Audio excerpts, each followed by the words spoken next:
nitidamente nisso aí, na eleição, quem é que eles vão votar. Sim. Agora, tem essa peculiaridade que eu sempre aponto aí, Russo, que é o seguinte: como a eleição vai ser em torno de Bolsonaro, o ponto fundamental não é quem vai estar ou não vai estar, é quem vai conseguir passar para o segundo turno junto com o Bolsonaro.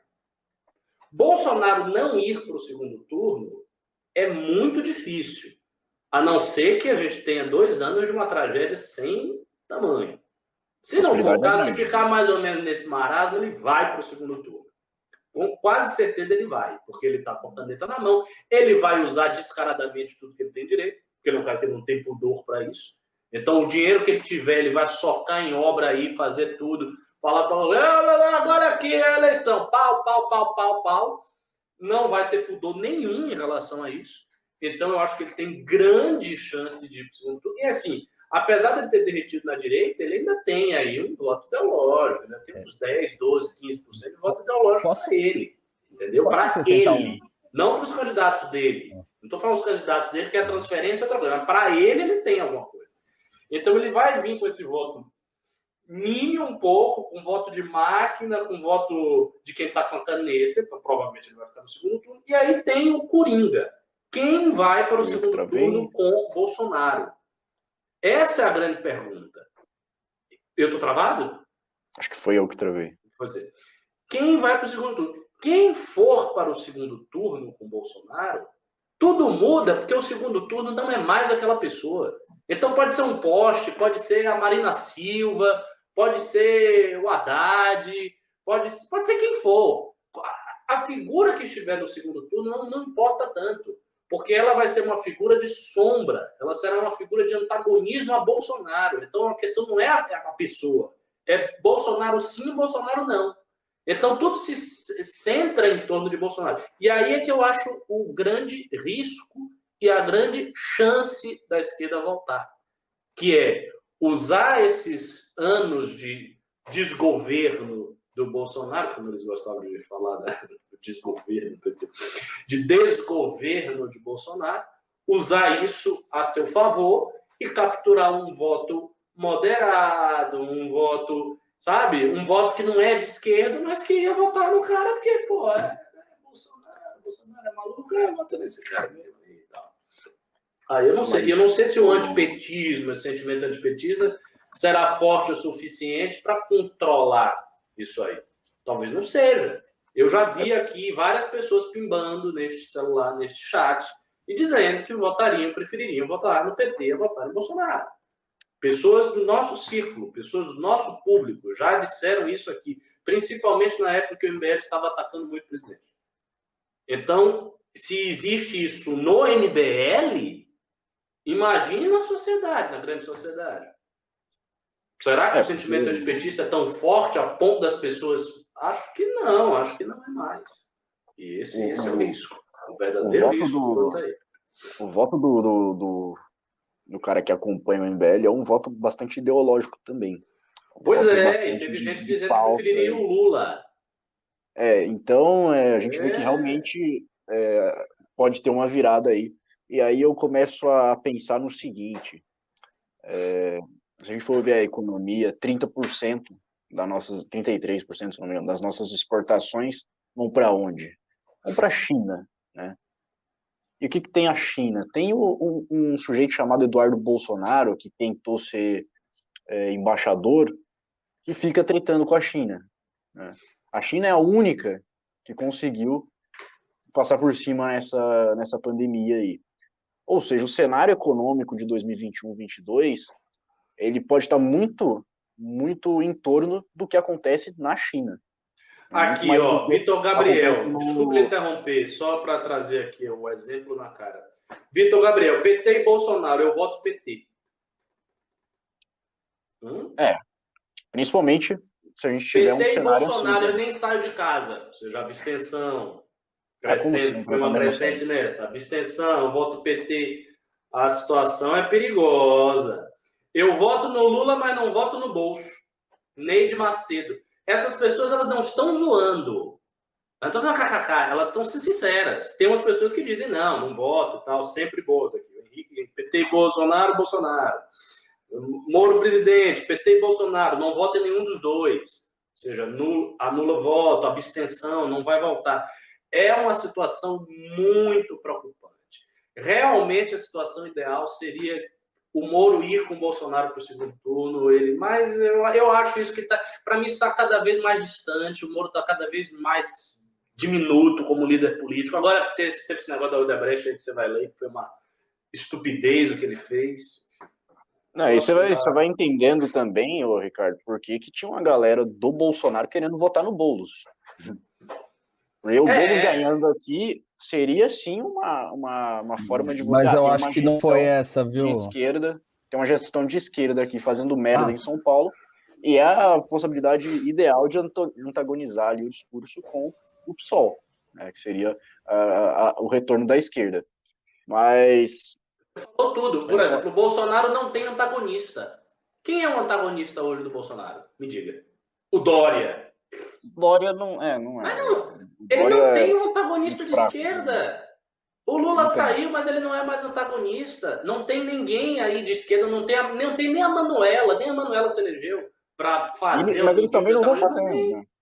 Eles também não estão sabendo isso. ser antagonista também. Mas isso, para o Bolsonaro, isso é muito ruim. Sim, não ter um antagonista. Sabe quem fez muito mais antagonismo ao Bolsonaro do que a esquerda? O MBL. Não, eu sei. Mas a esquerda que não tenha tá uma posição maior. Não, eu assim, não tem, acho que essa referência, né, esse tamanho, vai dizer, como um Dória, que tem um mandato, né, que tem ali uma representação política tão grande quanto para fazer esse antagonismo. Mas assim, voltando no conceito que o Ricardo está aplicando, é o seguinte, a ideia, vai ser uma eleição de anti-Bolsonaro. É isso. E aí você começa a desenhar todo em torno da possível oposição ou não oposição que vai ter em 22. Só que, assim, tem que lembrar também, assim, o que dessas eleições deixaram, apesar de não ser, como eu disse, outro tipo de jogo, para lembrar o seguinte, Bolsonaro não pode... Disseram assim, até o MBL diz, mas tem que ter uma ressalva, que é, o Bolsonaro perdeu essas eleições, foi o grande perdedor dessas eleições. Foram os candidatos que deu uma afetada na imagem? Pode ser que deu uma afetada na imagem dele, mas não necessariamente ao ponto de afetar. O cara que vota, o bolsonarista, ele vota no Bolsonaro e não quer dizer que ele transfere votos. Isso é uma coisa que mudou no Brasil. E isso tem que ser observado. E os jornalistas estão dizendo como se fosse algo absoluto. Porque os jornalistas, Alan, desculpe interromper, eles não entenderam 2018. Eles acharam que em 2018 Bolsonaro transferiu o voto, mas não foi isto.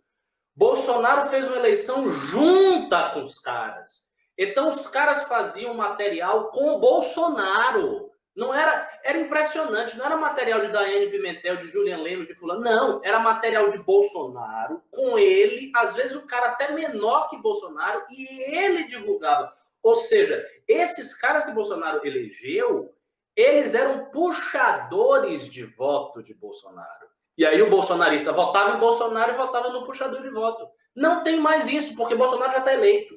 Então Bolsonaro não precisa de puxador de voto.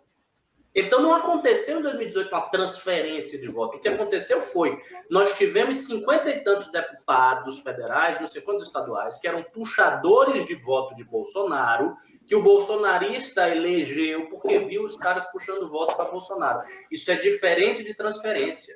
Exatamente. Transferência é outra coisa. Transferência é o cara eleito, bota a mão na cabeça do fulano e o fulano vai. Não é isso que aconteceu em 2018. E os caras usam o mesmo conceito, né? O mesmo parâmetro. Tá errado. Erra o critério. E tem o segundo detalhe que para mim é fundamental também nessa ideia de antibolsonarismo e que tem um fundo nessas eleições. Assim, eu ainda estou para interpretar o que foram as abstenções. Eu ainda não entendi quem são essas pessoas, né? O nulo, branco e abstenções. Se ele é o moderado, se ele é uma parte, é um misto de esquerda, moderado e bolsonarista que achou que não estava representado, eu não sei ainda, mas é uma pista importante para o decorrer aí das campanhas. Mas note uma questão extremamente importante. Você falou né, assim, para mim é o anti-bolsonarismo que vai dar o tom das eleições em 22. Percebam que o discurso que a esquerda diz que está fazendo sentido, que está crescendo, que é uma onda e a imprensa compra, é justamente o discurso que favorece o Bolsonaro e torna ele antifrágil, entre aspas. É o tipo de discurso que não atinge, assim, a população, para simplificar, a população não se sensibiliza com esse discurso de Bolsonaro genocida, tanto quanto a questão da gestão e a entrega de resultados. E aí o Bolsonaro é capaz, por meio até da desinformação, de trazer uma narrativa superior ao que a esquerda tem para apresentar e limitar a esquerda ao critério ideológico, entendeu? De ficar assim, o Bolsonaro é isso e aquilo. Ele é antidemocracia, ele é um ditador. Isso, desculpa, não tem sensibilizado a grande parte do eleitorado. As pessoas estão insatisfeitas com o Bolsonaro é por conta do PIB, é por conta do dólar, é por conta do desempenho dele, é por conta um pouco do centrão, que são coisas que o próprio PT fazia lá atrás. Entendeu? Eram críticas que é para a esquerda e a esquerda não comprou essa crítica para fazer ao Bolsonaro. A esquerda se limita a dizer que ele é um fascista, genocida, que não liga para vidas. E isso eu acho que não. Né? É o ele não. E o ele não é perigoso para combater o Bolsonaro em 22. Eu acho que é um discurso pobre. Pode ganhar uma parcela de gente que está insatisfeita, gente ideológica, como a gente tem visto? Pode, mas para uma eleição nacional é complicado. É um discurso muito ideologizado para um cara que sabe manipular a informação de uma forma que pinte o presidente como alguém que trouxe ali mudanças, ele pode trazer para o Nordeste, etc. Não sei, entendeu? Eu acho que ainda é muito complicado o candidato de esquerda se fortalecer. Se for um candidato razoável, que, por exemplo, você falou do Costa, eu não conheço o governo dele, mas ele chegar e falar assim, amigo, bem aprovado. Eu sou competente, você é um incompetente. Esse discurso, e ele é assim, ele é gestor. Ele não é ideológico, nem um pouquinho. Tanto que o pessoal do PT diz que ele é a direita do PT. Então, entendeu? É esse que é o perigo para o Bolsonaro. Agora, um candidato Boulos é tudo que o Bolsonaro queria. É o que o Bruno Covas queria. Foi um ótimo candidato. Imagina um França contra o Bruno Covas. Aí você tem muito mais chance de pensar em algo. Um Arthur, né, que tem um discurso ideológico, mas com propostas ali de mudança da situação. Entende? Então, para trazer esse contexto de que a imprensa está distorcendo, para trazer para o nacional, para trazer uma posição que pode até surgir uma terceira via, entre aspas, dentro de candidatos normais aí, que já estão na política, vamos dizer assim, né? Então você pode ter um Tucano, você pode ter um Dória no segundo turno, que é ruim para o Bolsonaro, então por isso que ele faz uma campanha massiva contra o Dória, é uma preocupação real, não é à toa que ele ataca tanto o Dória. Não porque o Dória seja bom para mim, mas é porque o Dória em si oferece um discurso mais difícil dele neutralizar do que um discurso ideológico do petismo. Então, a ver como isso vai se desenvolver, vai depender do desempenho econômico. Mas eu acho que nesses termos que devem ser analisadas para ver até onde vai cair aí a eleição, para que lado que vai, não sei, ainda é difícil determinar com 2 anos de antecedência. É o seguinte também, pessoal. A gente está num papo muito bacana aqui, um papo muito legal, mas eu já vou começar a ler os pimbas aqui.